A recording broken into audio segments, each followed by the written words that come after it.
I'm just trying to get my screen to show. Right, there we go. Jamie, I believe you kind of started with the introductions. Have you gone through any of the slides?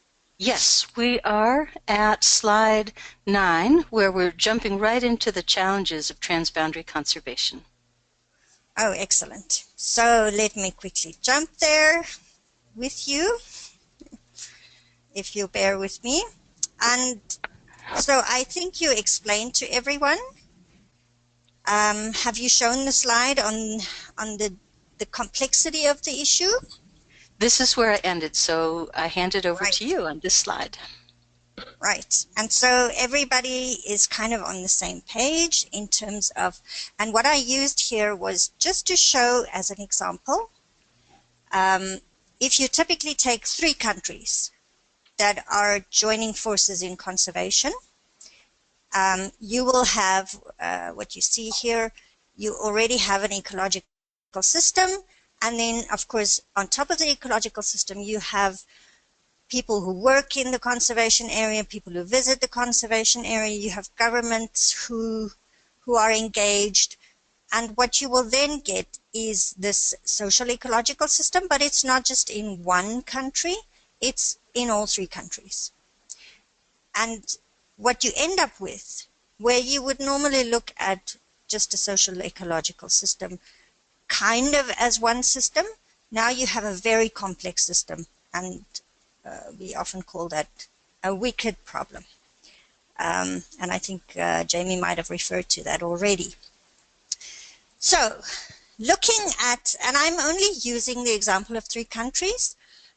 In the case of Southern Africa, we have as many as 5 countries joined together in the Okavango Delta, the Khaza Transfrontier Conservation Area.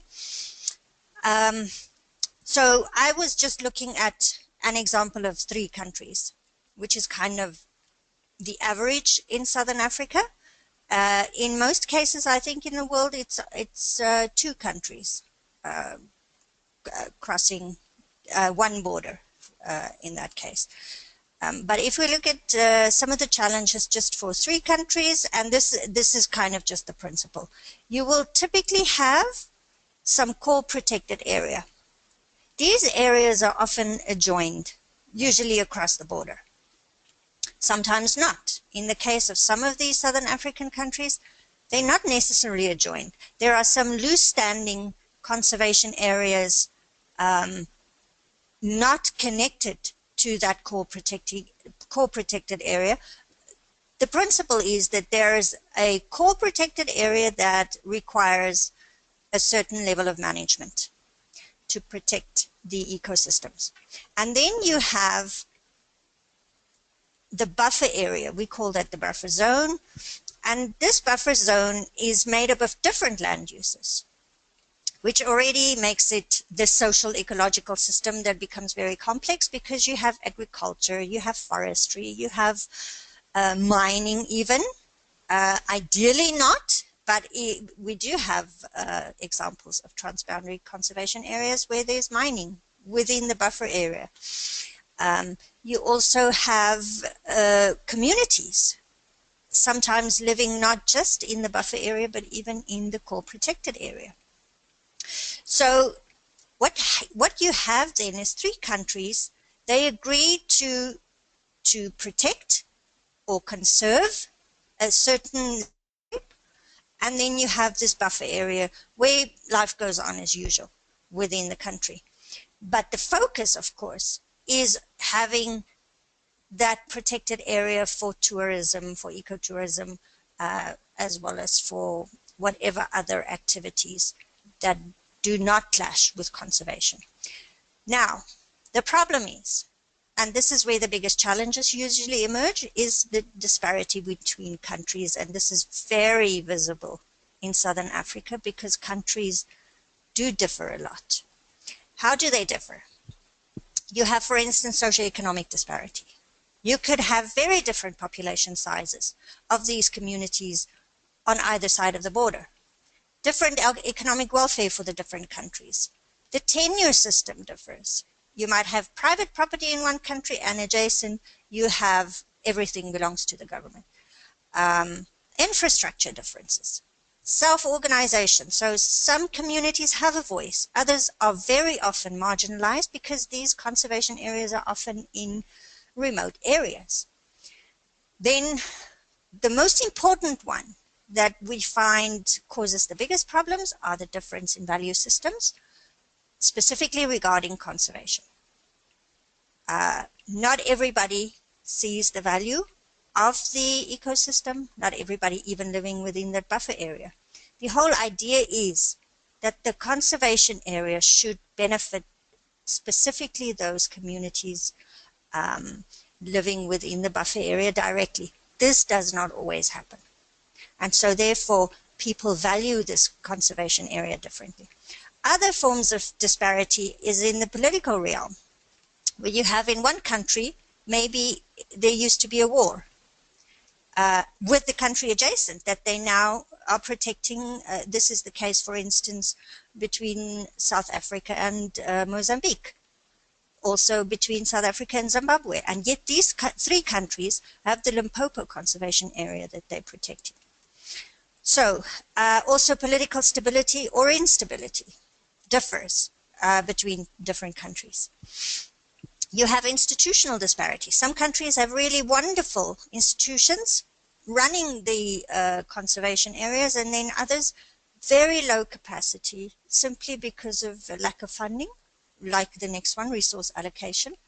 Also, policy disparity causes a lot of problems because different countries have different policies.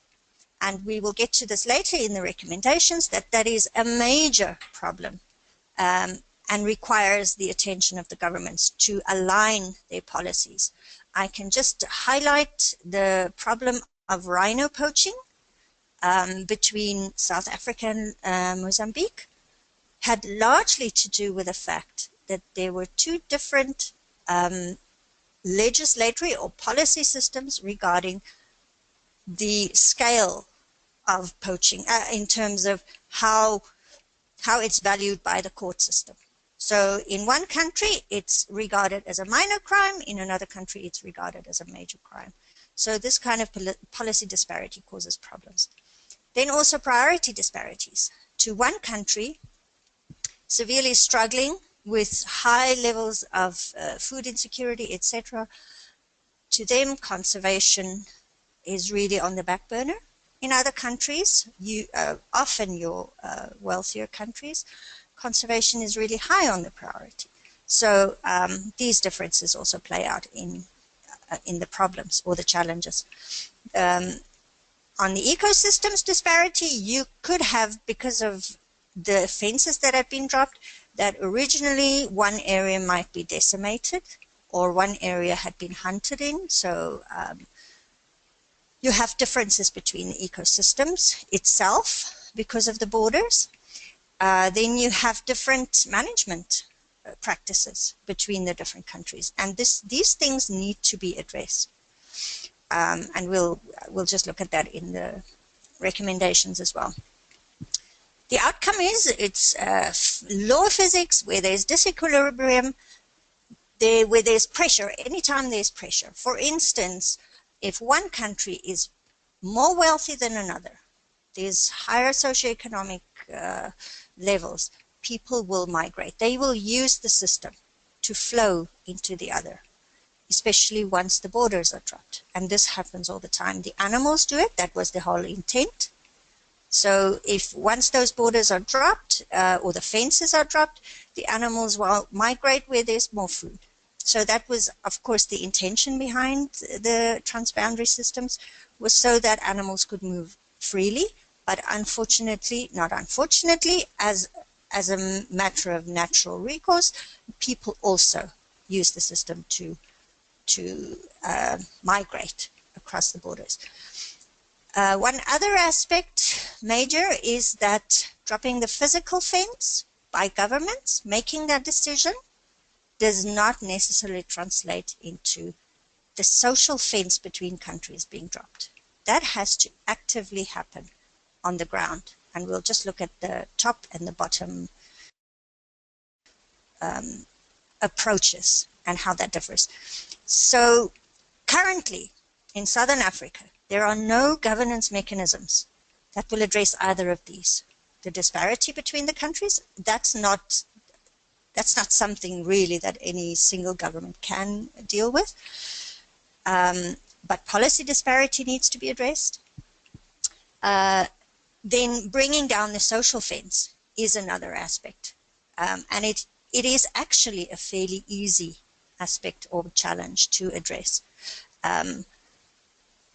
If we just look at what happens theoretically, you have typically, and in this case it would be 3 nations, you have the top level, the governance level, where the strategic decision is made to have a conservation area.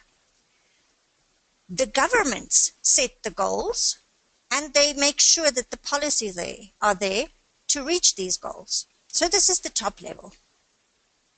They sign a memorandum of understanding or they have a treaty.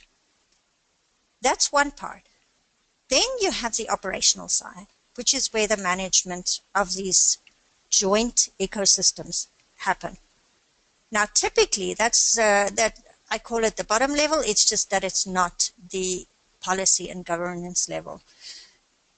And this is where they also have to reach the goals that were set through preferably best practices or at least good practices.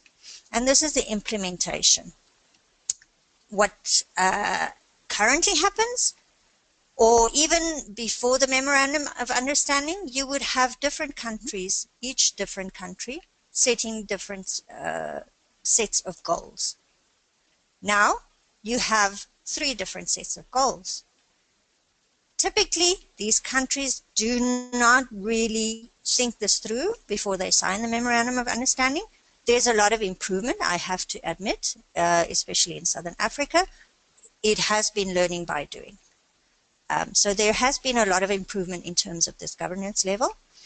But at the bottom, there's still a lot to be learned, especially because different conservation areas, even though they adjoin, they still have different management, they have different staff who set their own priorities for each conservation areas.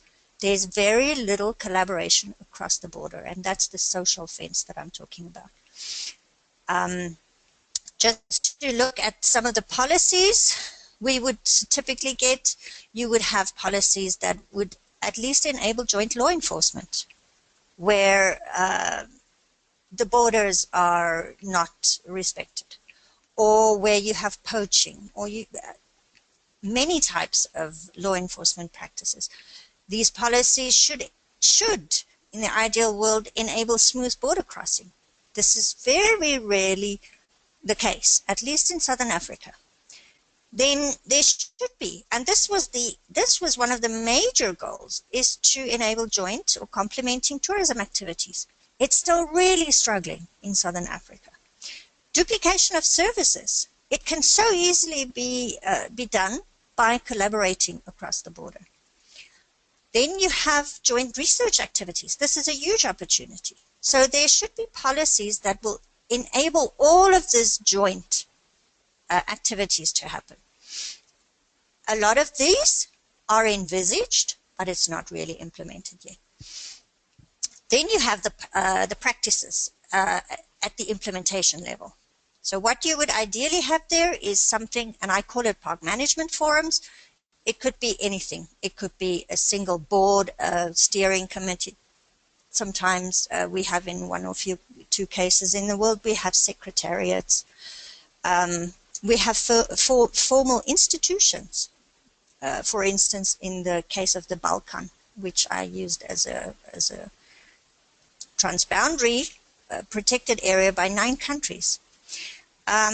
So you would have joint monitoring operations where just the monitoring of the species, all of that can happen jointly. Joint fire management plans, joint patrols. Very little of this happens. There is quite some liaising on tourism opportunities, needs and gaps, but it still needs to translate into actions on the ground. So away a little bit, well, no, we're still with the theory. There have been a lot of work done on how to evaluate the success of transboundary conservation. The IUCN has a working group, the Transboundary Working Group. They've done quite a lot of work. It would be easy to actually research this on the internet at the IUCN webpage. But in my own capacity, I developed a little model. It's based on a network model designed actually for peacekeeping operations. But it has to do with when entities collaborate together, when there's difference in culture, government policies, all kinds of differences. What are the three, and they came up with three important pillars. If these three things function well, then a transboundary conservation area has a high potential for success. So these three are the distribution of information among the different entities collaborating. You have, for instance, regular interaction. So you look at the patterns of interaction among entities, and then you look at the decision rights. How do they make decisions? How much sharing of decision making is there? And then specifically, not just at the top part, but also at the bottom. And I think we have to bear in mind that it would be very hard to start a transboundary conservation area from the bottom, simply because people live in different countries. So it's not as if though we expect this to start from the bottom, but the bottom is definitely neglected. And when I mean the bottom, I'm talking about at the management level, at the different municipal areas level, the different communities level. So if you look at these three pillars or three attributes, and you look at a matrix, you put them on a matrix, one on each axis, then you could draw some conclusions about how well this transboundary area is functioning. For instance, if there's absolutely no sharing of decision making, no meeting ever, no distribution of information of what's going on in each country or in each side of the border, then of course there is just nothing. It's completely disjointed. You cannot regard it as a transboundary. It's what we call a paper park. It was simply signing a memorandum of understanding. Where the Southern African parks, the Southern African Transfrontier Conservation Areas mostly currently function at is between the ad hoc. So it's ad hoc sharing of things. When there is a poaching incident, then the different sides of the border might collaborate or even just communicate. So that's very ad hoc. It's usually emergency. It's a knee-jerk reaction. Not good enough if you want to significantly make a difference in terms of the ecosystem management. Once you start looking at coordinated activities and reach more into the collaborative, where people really collaborate regularly on specific objectives or specific goals, then you get into this what we call more mature stages of conservation, transboundary conservation. So that's just basically the theory. I will just quickly run through some of the recommendations, and then we can look at questions from our participants. So, to move away from regime establishment, that's the signing of the treaty and the decision making at the government level. To move to more permanent institutions. This is the more mature phase. And we know that there are many informal agreements. And that doesn't mean it's not functioning well. It's just once there had been signing of the paperwork, countries really need to progress towards more permanent institutions and away from the current, what we currently have is a 3 to 5 year lifespan. In Southern Africa, because that's the length of a government official or the period that he's actually in government. So they currently have a rotational system where one country would kind of take the lead in making the decisions in terms of one specific area, it's too short. There's no continuity in terms of staff, etc. There's very seldom actually really staff designated specifically for the conservation institution itself. It's usually just people who work in a specific protected area might spend some time working on the bigger picture. And I hope that you will ask me questions about that, because that is a fix. So there has to be permanent mechanisms which are not bound by the political government.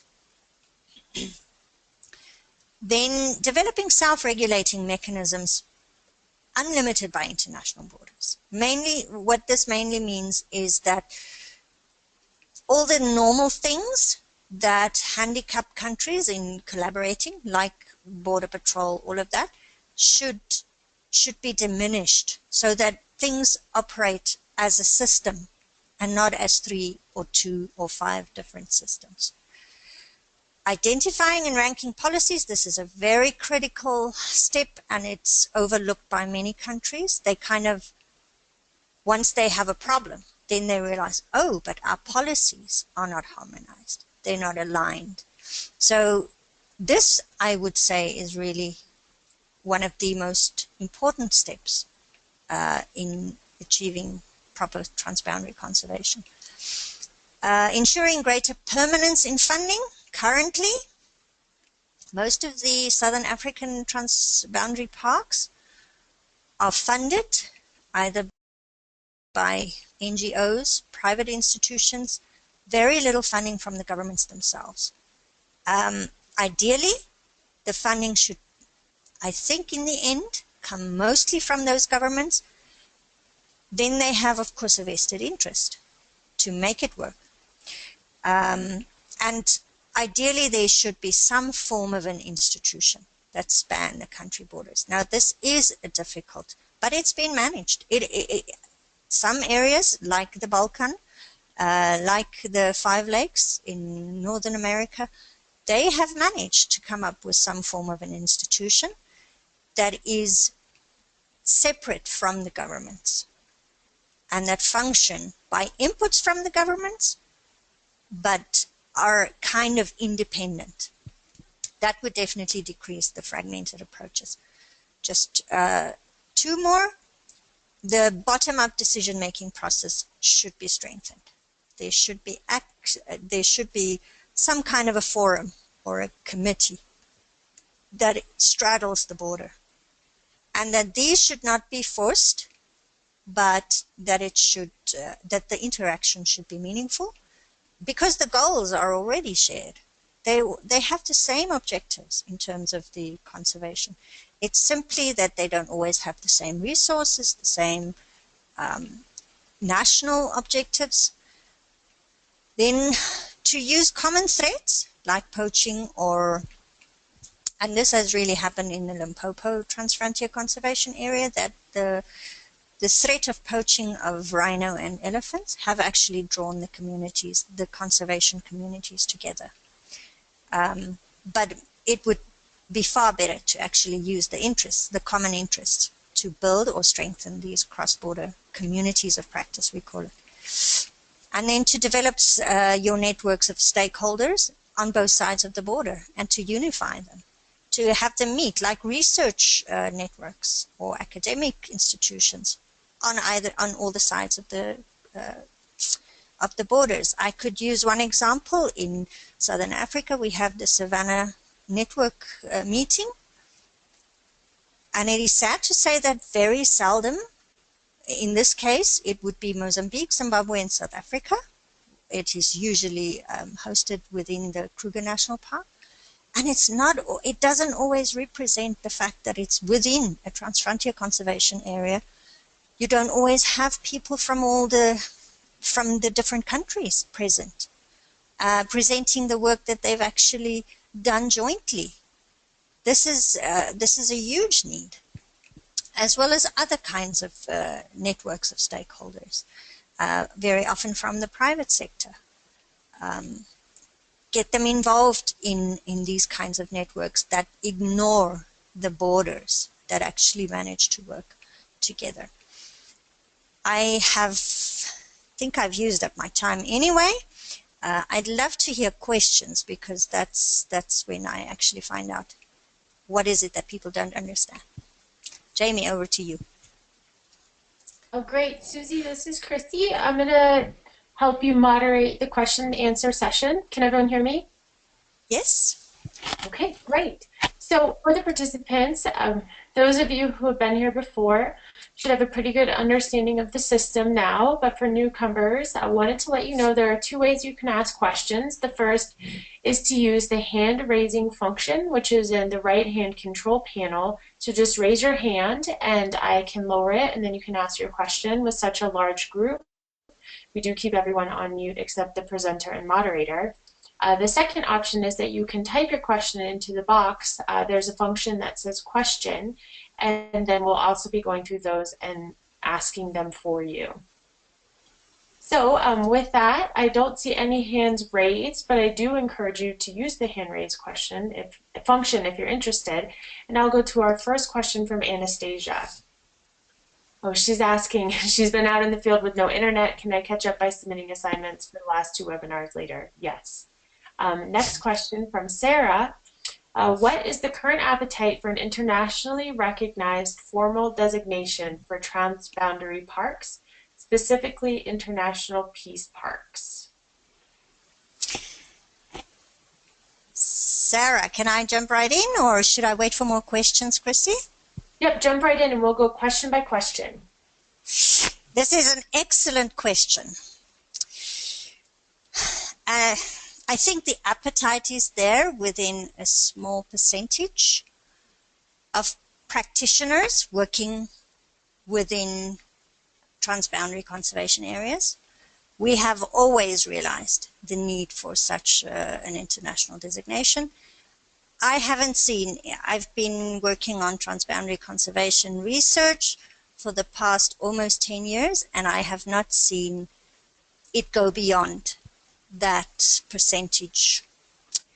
So yeah, I'm afraid, I know IUCN does advocate a lot for that, but we need more voices. We definitely need from the countries that have these transboundary areas, we need more advocacy towards moving into that direction.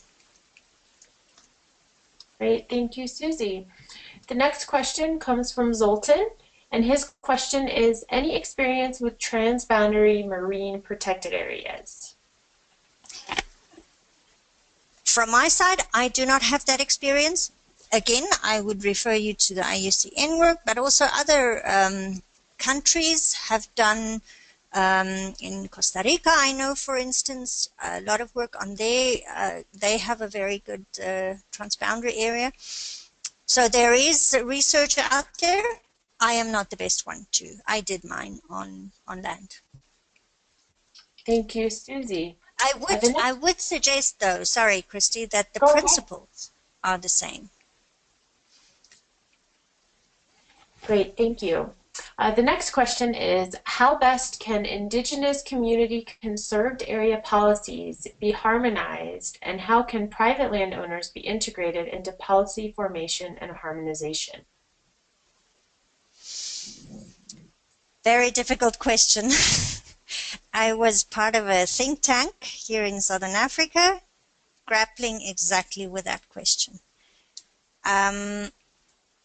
And it is, again, we have different tenure systems in Africa, and I think the same might be true in other areas. For instance, you have private landowners in one part of a transboundary conservation area, and then you have communities on communal land within another part of a transboundary conservation area, and they clash.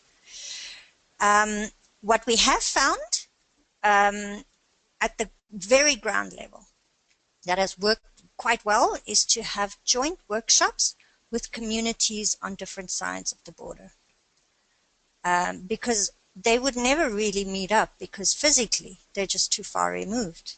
We're talking about hundreds of kilometers between these communities, and yet they are part of the same transboundary conservation area.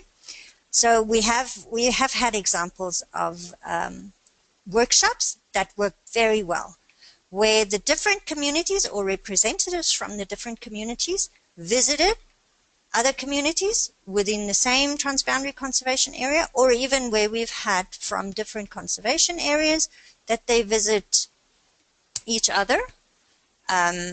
Of course, that requires funding, either from the government, which we haven't had yet, but we have had especially research institutions that have led these initiatives.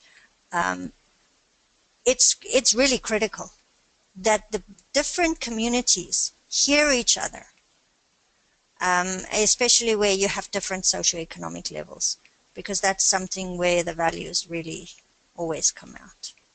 I hope that answers your question. Great, thanks, Susie. I'm going to switch over to a couple of live questions. And I'm not going to say this name correctly, and I apologize for that. Okamasi? I've lowered your hand and I'm unmuting you now. Could you please ask your question for Susie? Yes, can you hear me there? Yes, I can very well. For sure. I would like to go back to the governance question. So, understanding that their capacity is limited to take on the governance of transboundary protected areas. In your studies, in your experience, did you find that using other structures similar to the ones that they already use, some countries use for governing water resources or shared water basins, does it help to link protected areas to other existing structures like the other ones that are used for international waters? Thanks. Yes, a very good question and a very good comment.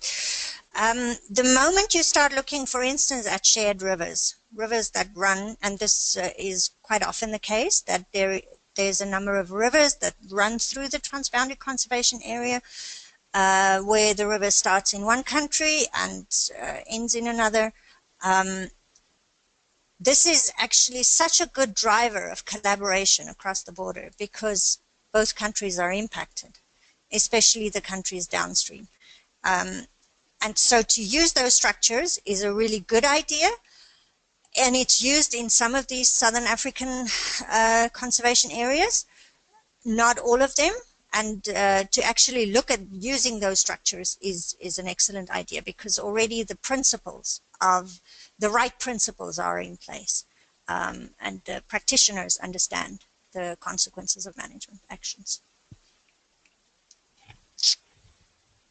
Great, thank you, Susie. Next question is from, and this is another name I feel that I won't pronounce correctly, Sidutu? Hi, you're unmuted. Could you ask your question? Sidutu. Yes, hi. Could you ask your question? Sidutu? You're unmuted. You just raised your hand again. Do you have the audio?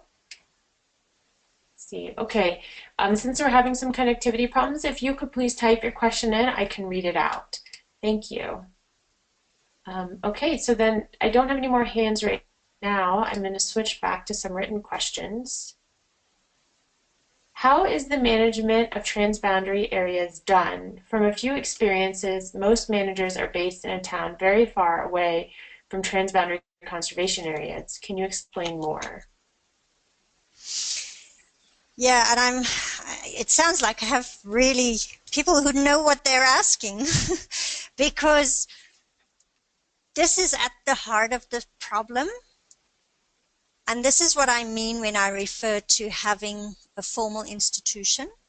What happens is you have, typically you have 3 different countries or 4 different countries or 2 different countries, and they each have their own conservation area, usually adjacent to the border. This conservation area is managed by the people from within that country. Now, unless by some force these two different conservation area management meet, they're not going to collaborate. And we have very interesting examples in Southern Africa of how this doesn't happen. And then you have a few examples of where it does happen. And what is interesting is this is often led by individuals.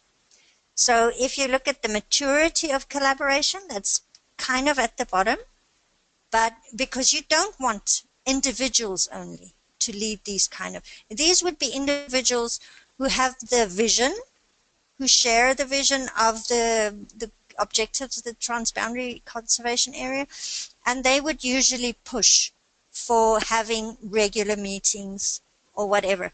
It is often not from the bottom up. So very often governments have to provide some kind of an incentive.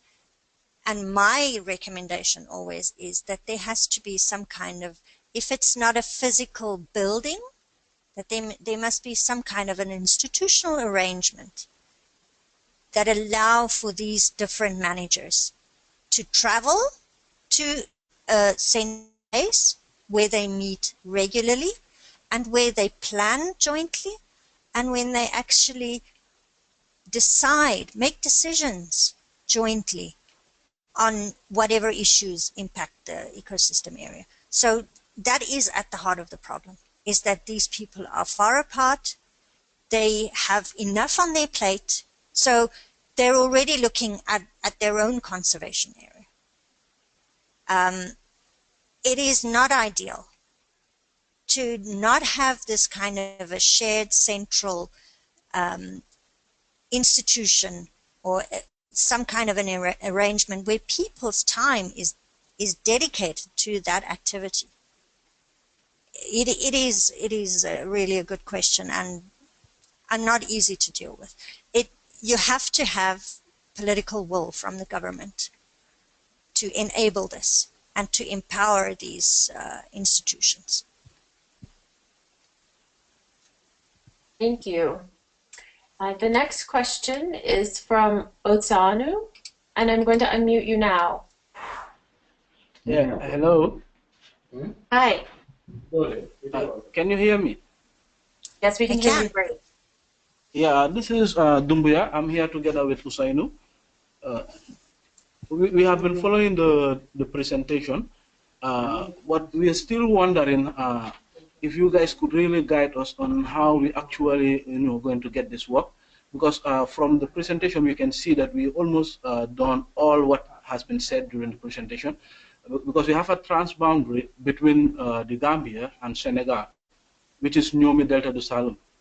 We had a management plan put in place, but it ended up being a paper pack, as you mentioned, because despite the fact that we did some collaboration, because we did some exchange visit and we jointly do some monitoring in few instances, but now we have funding through the park project, and we have reviewed and updated the management plan.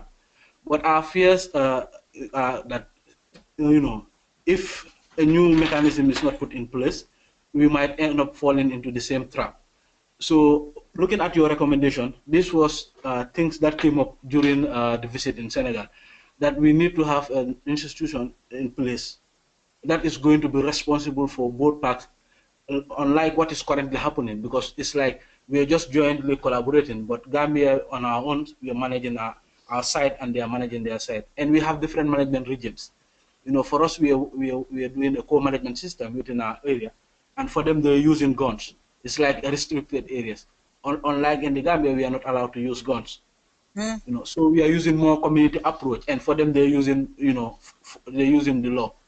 You go there and we get rid of you. So, and for us, we are collaborating with the community. So there is this different, management style, and at the same time, you have, the two countries might have different priorities. So these are some of the challenges we are really facing, and we are still battling with how well we could, better, come up with ideas to see how we can get this work. So we're trying to see how we can harmonize the two different systems. But to some of us, we think that the only way possible is if we can get funding, and have a team set up that will be solely responsible for the entire area without looking into boundaries. Just have the whole area like the transboundary itself.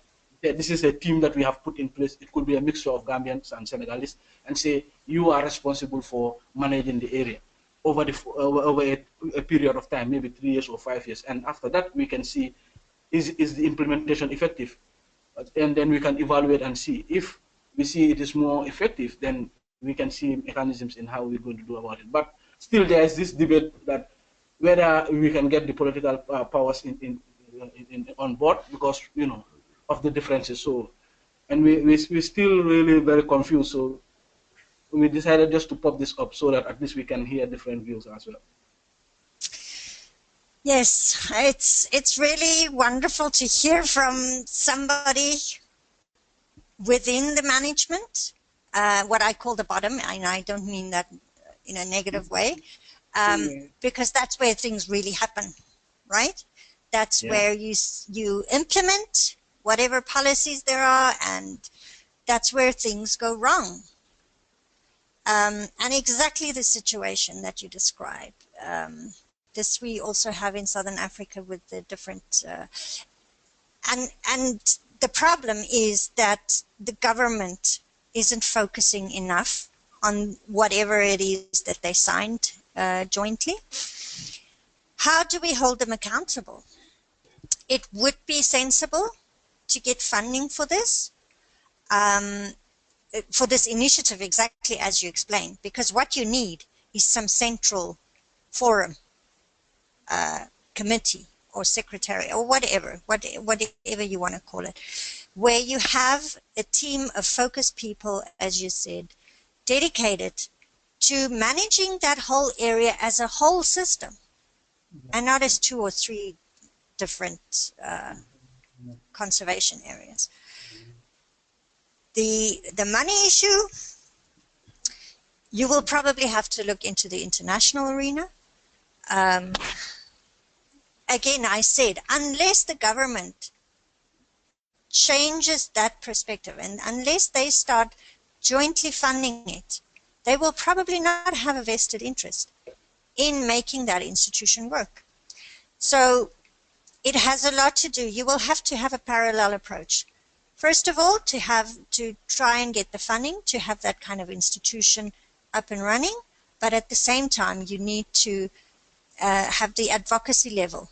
So awareness raising with your starting at whichever governance level you have closest to you, but to work upwards to get the attention of the government. One thing I can say, unless you have that and unless you can formalize that, and that's why we also, going back to Sarah's initial question, we need an official designation for these kinds of areas for the countries to sign up to, so that the governments can be held accountable to whatever memoranda it is that they're signing, that it's also in an international arena that they're held accountable. We need that kind of political drive to force governments to actually take responsibility for those signatures that they put down. And it's just great to hear that, and I know it's at the bottom level that you have the desire, but sometimes not the interest, or sometimes not the capacity. And there, I really encourage you to have a parallel approach, both at the governance level as well as at trying to institutionalize this central body. Great, thank you. Next question is, what is the best example of transboundary conservation for everyone that's listening to research and learn more about? It's a really good question. That's a very good question. There are quite a number of examples out there. I do recommend going onto the IUCN website, where they have their literature under the Transboundary working group. They have various publications On success stories, in my own research, I found that the Five Lakes area in Northern America have some very good pointers in terms of at least the policy, what the kind of policies and what the institutions should look like, what kind of collaboration you should look for. It is true that in many of the success stories that have been written up, that we're looking at two different countries and that you're not looking at a high population living adjacent or within, and you don't have a negative history in terms of fortress conservation or wars or whatever. Sometimes there are outside factors like stability in the country that really sometimes we can't do anything about. If you have had, for instance, in the case of Canada and the US, have had a peaceful history for such a long time, so this is sometimes not true of all the transboundary, and that really impacts the agreements negatively, or just the management of the parks. But there's some excellent research on the web page. I can't even begin to name all of them. At least they're not in front of me. But I would suggest, first of all, to start from the IUCN Transboundary Working Group web page and their recommendations, because they do recommend certain activities to collaborate on. For instance, one thing I can remember is where you have two different countries with two different languages, to have cultural events meeting together and learning each other's language. I'm just grabbing something that I remember reading. So there are quite good practical examples of success stories out there. Great, thank you. I want to encourage everyone that you can still raise your hand. We have about 15 minutes left for questions today, but I'll continue to go through the typed questions.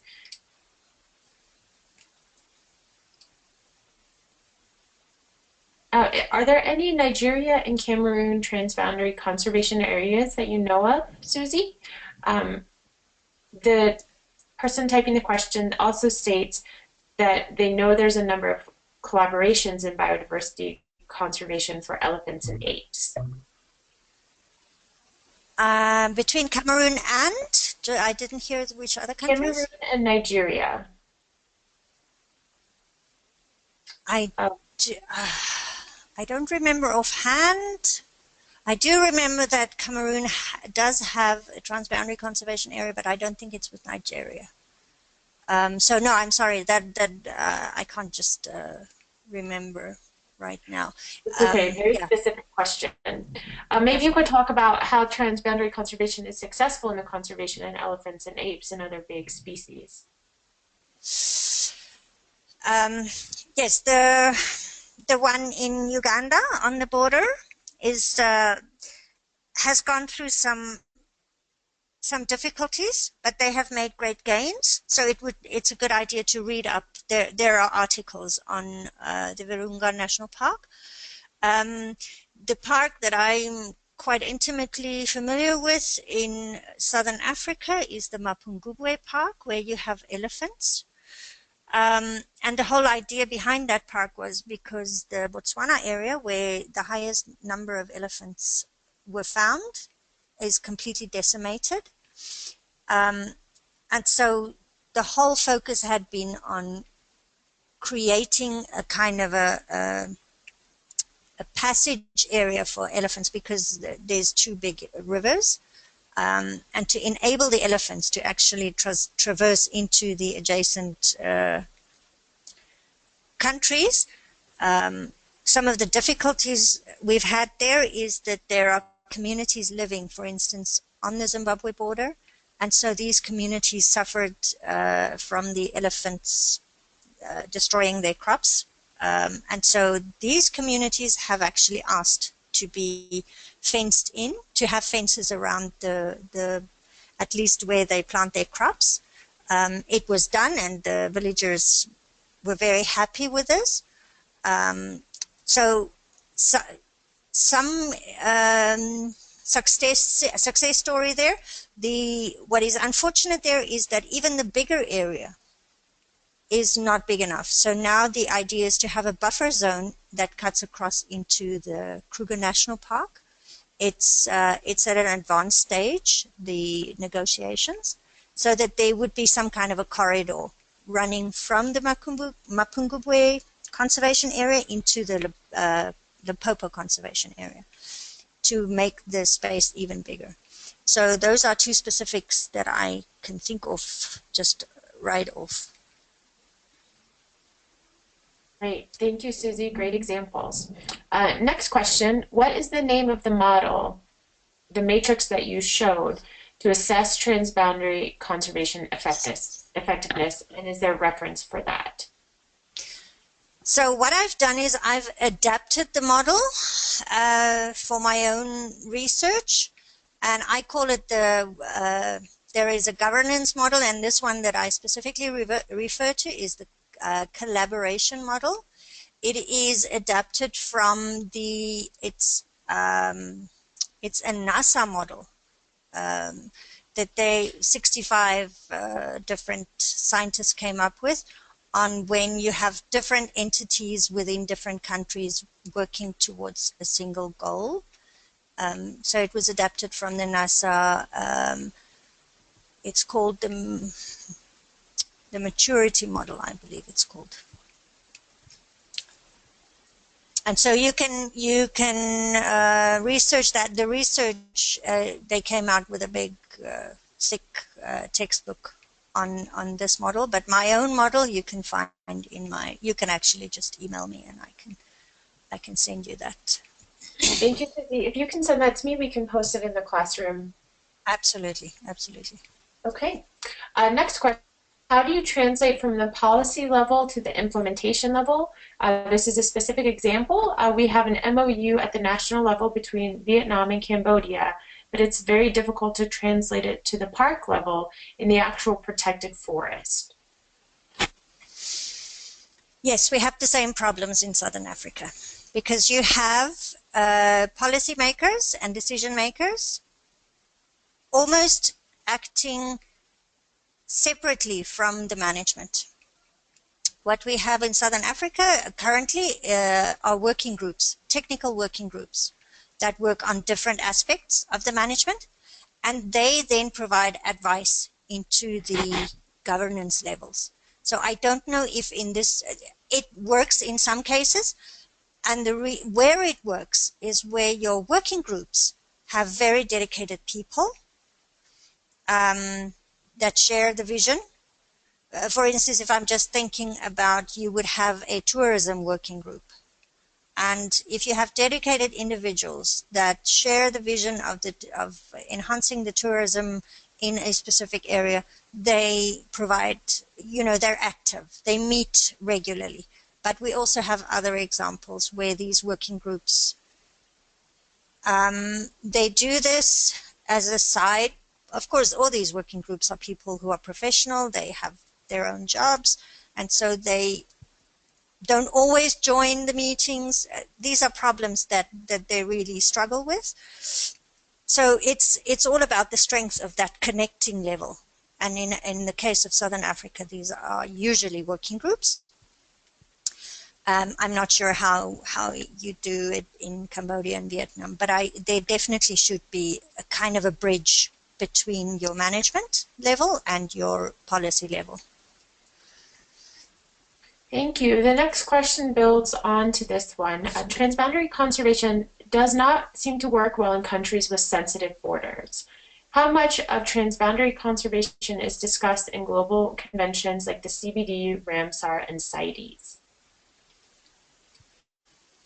Yeah, good question. I wish I could cast some of the participants their perspectives, because of course I'm just one person. Not enough. There's not enough of a conversation around this, especially regarding the sensitive borders. I'm specifically thinking of, for instance, in our case, in Southern Africa, between South Africa and Zimbabwe. even though there's a great desire at the bottom level to actually collaborate together, the governments do very often struggle to support that kind of open collaboration. I'm thinking this is what you refer to as sensitive borders, where you have kind of a political sensitivity. Thank you, Susie. And I will let everyone know, building on the thought of having a longer discussion, what we do after each webinar is we look through all the questions that have been posted, and we select the 2 that we think would best lead to further discussion, and we'll post them in the course room. And then, Susie, we will encourage you to monitor the questions that, or the responses and questions folks are asking about the discussion question. Maybe this could be one of them. And we'll have a really great dialogue throughout the rest of the week. Yeah, that's excellent. I mean, I'm sitting here in my little office, and I would love to actually follow up on some of these questions, just to give them better answers, just to do a little bit of research of my own, and then to respond better, or even to invite other participants to respond. I'm pretty sure there are people out there in the audience that have experience at a different level than I do. Yes, we'll make sure to continue that dialogue. We have 2 last questions, and if anyone else has a question, I encourage you to raise your hand or type it in now, because we're coming to the end of this discussion. The question is, could a bottom-up decision-making process be successful, since the creation of transboundary conservation areas is usually a top-down process? Sorry, you just cut out at the beginning of that question, Christina. The question is asking about the feasibility of incorporating bottom-up decision-making into transboundary conservation area creation, rather than just top-down processes. I think where we can learn from is to go and look at parks that started informally. I'm thinking specifically the Waterton Glacier National Parks between Canada and the States. I believe those 2 actually started more from the bottom, where the communities both sides of the border started collaborating. I think it would be very good to look at some of these informal agreements, because they usually start from the bottom up. It's unlikely. Currently, there are very few that I know of. It's often because of the distances between some of the areas. Yeah, there are cases out there, and very often you have to look at in the informal sector. Great. Next question is from Anastasia. It's a live question. Anastasia, I'm going to unmute you. Hi. Hi, Anastasia. Hi, Anastasia. Hi, this is Anastasia. Yes, I can hear you clearly. Hello, can you hear me? Yes, please ask your question. Hello? Yes, we can hear you. Okay, my question, I actually typed my question. I'm from the Kavango Zambezi Transporter in Zambia. It's called Kaza. Yes. And I've been working for the past 3 years in Livingstone. I haven't heard of any research so far that is collaborative between any border researchers. So I'll be glad to collaborate with any researchers in our area. Can you kindly advise on any research that is currently being conducted?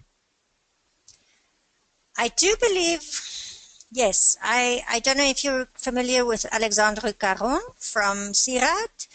I know CIRAD has some projects running. They do have mostly a veterinary focus, but also on the socioeconomic side. Are you familiar with any of the work by CIRAD? No. Right. What I would do, maybe we can also take it after, bilaterally. If you send me an email, I could suggest, because there's, for instance, the AHEAD network, is the Animal Health and Environment network. They know of where you could definitely link up with. They are doing research Okay. specifically in Kaza, and also CIRAD, the Okay. French research platform. Okay, all right, that's good because I have a colleague of mine who is in vet. He's our local vet. I think he would also be interested because he's part of Excellent. the course. So I'll Yeah. let him know. Yeah. Yes, there is a network. There is a transboundary net. Okay. All right. No, thank you so much. And I just want to acknowledge also on the top down, most of us in the implementation stage don't get to have this information. We just hear you guys have meetings and you make all these policies. But then down here, we don't have much to do and to implement because it kind of like ends right there in the meetings and Yeah. the signing of memorandums. It's a Yeah, it's problem quite a everywhere. sad situation. Yeah. Yeah, It's, so would want to see better from such forums. Yeah, thank you. thank you, Anastasia. Thank you. Okay, we have time All for right. one last question. I'm going to raise Stupto. Let me unmute you. Hi, could you ask your question? Stupito.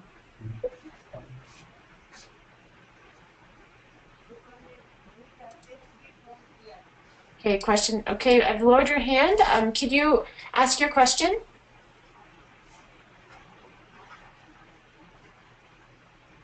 Okay, no luck again. So if you could write your question in, we'll have it for the record. And with that, Susie, I'm going to turn it over to you for any closing remarks. Thank you, Christina. It was a wonderful, wonderful opportunity. Of course, my brain is just fried at the moment, but I would love to hear from the participants. My email is up on the screen. Welcome to email me. I do know lots of people to refer you to if I cannot respond to the question directly. It is important, going back to the very first question, we need to start thinking of having some kind of an international formal designation that would look at transboundary conservation, especially if you think ahead of the lack of or the scarcity of resources, for instance, water bodies like rivers, etc. It can only be dealt with through transboundary approaches and through transboundary governance. So very important that we move in that direction, but I really encourage people to write to me their questions. And of course, again, I refer to which is currently probably the best known platform is the IUCN Transboundary Working Group, and they have very interesting literature on their web pages. Great. Well, thank you so much for your time, Susie, and thank you everyone for joining us. As always, we will post recordings of these webinars within as close to 48 hours as possible under this week's lessons in the course room. I think that many of you are finding the discussion sessions on the webinars, but we are posting, as I mentioned before, the 2 most provocative questions and encouraging folks to continue a discussion on them. And then we'll also send all this information by email by the end of the weekend. Thank you so much, everyone, and we'll look forward to learning again together next week. Thank you. Thank you very much.